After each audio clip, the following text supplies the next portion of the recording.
The 2026 POLAC Psychological Wellness Program for Cadets themed Mental Health at the Heart of Policing, a new dawn at POLAC. From the 4th to the 7th of May 2026, the Nigerian Police Academy, Wudil, Kano witnessed an unprecedented event under the visionary leadership of Commandant AIG Patrick Atayero, MSc UK, MBA USA, PSC. The Academy opened its doors to a free 4-day psychological intervention program for cadets of regular courses 9, 10, 11, and 12. This was not a token gesture. It was a deliberate strategic investment in the very soul of the Nigerian police force. Place of mental health is something we have not really addressed properly.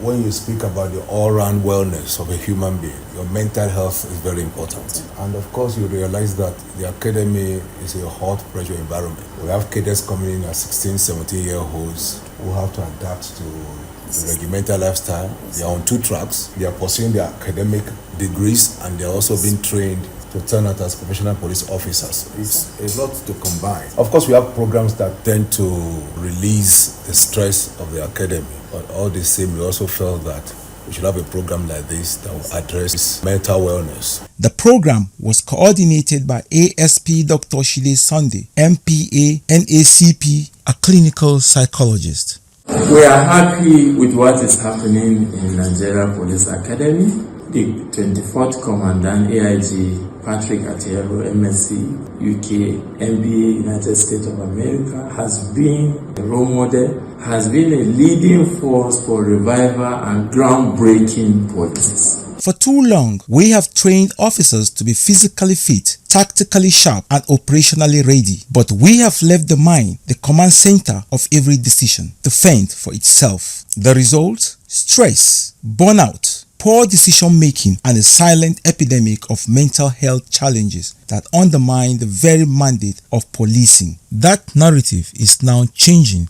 at POLAC. We have seen some few behavioral deviations that has resulted in the dismissal and discharge of quite a number of cadets.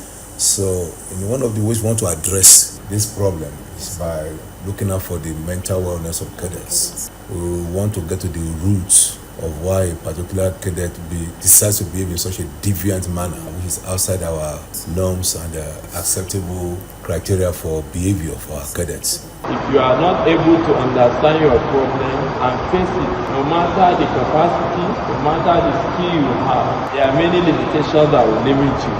The aim of this whole training is to make you better officers, to be mentally sound and also to be gallant. You have to be gallant in mind before you can be gallant physically.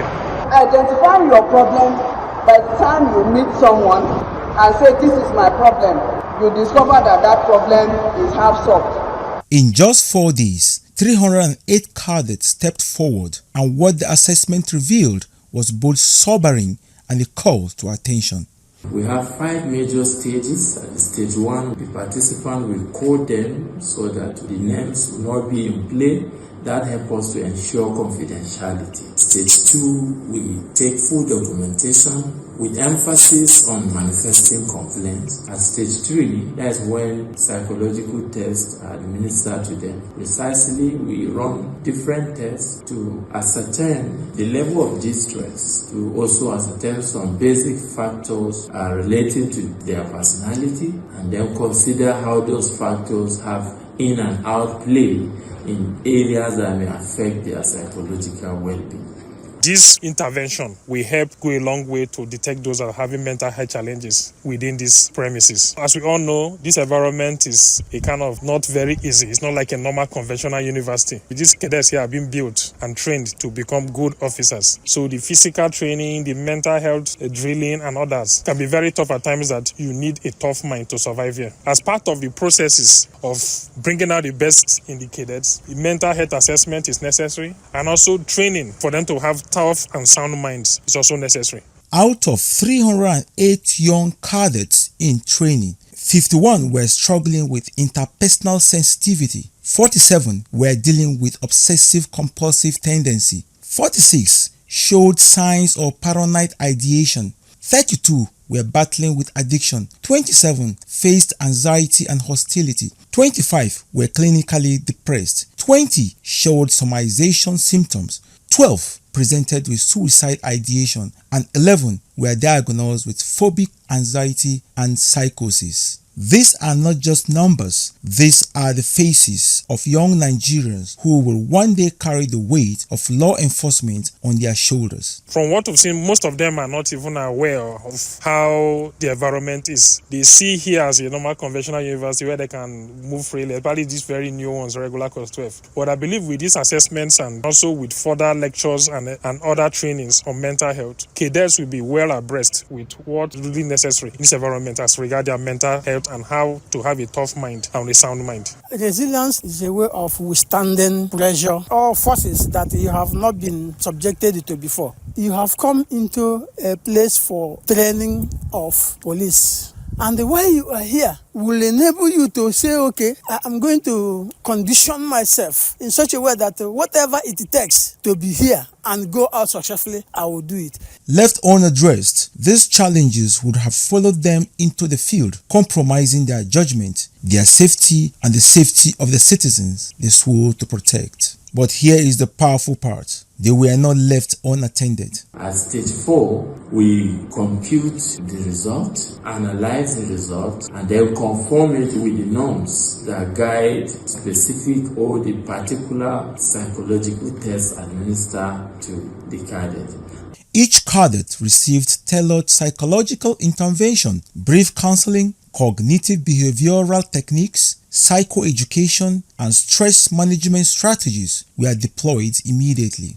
Once we are done with this very screening, the psychologists will come up with a blueprint of things we need to do, of activities we need to carry out to make this environment to be a little bit stress-free. And in doing this, the challenges of people trying to abuse substances or illicit substance use will be reduced to a minimum, because most people depend on these illicit substances to be able to cope with their mental health stress and challenges they are having. So we hope at the end of the day, we will have the desired results and also help manage the mental health of cadets here better. For those with severe symptoms, structured follow-up schedules were set. For the most critical cases, immediate referrals were made for specialized care. An issue that will require further psychological tests, I refer for that. Issues that require immediate intervention is made, we now take care of that. There are issues that require further conditioning or advanced psychotherapy, we do that. And we have many cases that require follow-up schedule of activities. Some of the activities are daily, some of the activities are weekly. All depend on what the cadet is suffering from or passing through. There are issues that require systematic exposure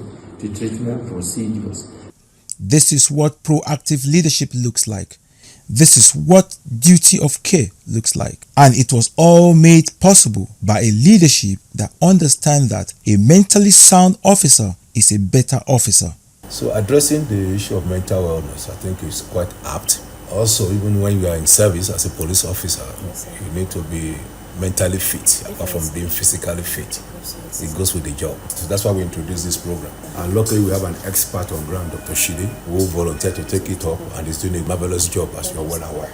We are hoping at the end of this very screening and with the reports and recommendations, a mental health club can be established whereby cadets will take charge of their mental health by noticing those who are having mental health challenges and reporting to the appropriate authorities.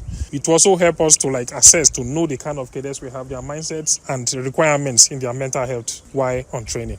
The commandant's approval was more than administrative. It was a statement. At POLAC, we do not only build warriors, we build whole human beings. The psychology program is going to impact the cadets so well because they were able to air out their challenges, and we provide basic solutions and the major solutions to it. And there's also a follow-up to help them in their thinking, the way they react to situations and all of that. So this program will not just influence the cadets within the school alone, inside the job and otherwise. We have found ourselves in societies where we have to look out for the best, and we have to give in our best. And for you to be able to do all those things, you have to sacrifice your time, you have to sacrifice your mental well-being, you have to sacrifice a lot of things to be able to bring out your best. The importance of this program cannot be overemphasized. We may also likely to call on the appropriate authority to put more emphasis and assistance towards achieving such exercise in the future.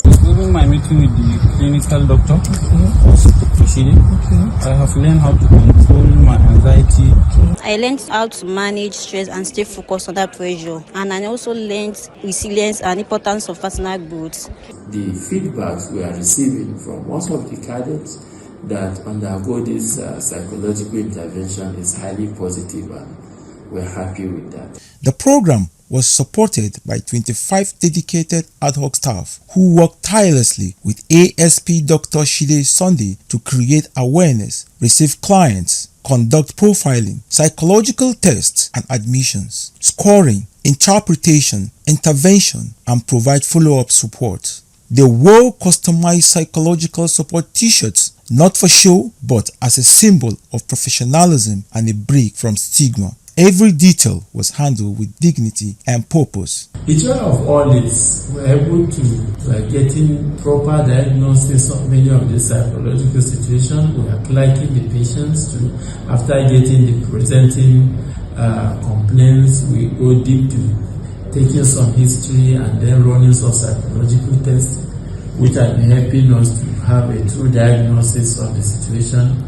And we are way forward with a lot of follow-up and joyful outcome, because many of them, the responses or the feedback is highly commendable. I appreciate the coordinator, Dr. Shide. Considering the nature of the programs we run here, cadets are constantly under pressure, both academic and physical pressure. It takes a lot on them, mental-wise. As a result, a good care needs to be taken about mental health, and that's why we encourage cadets to dissociate from issues that will affect their psyche, starting from use of alcohol, cigarettes, and other banned substances that will affect their mental health.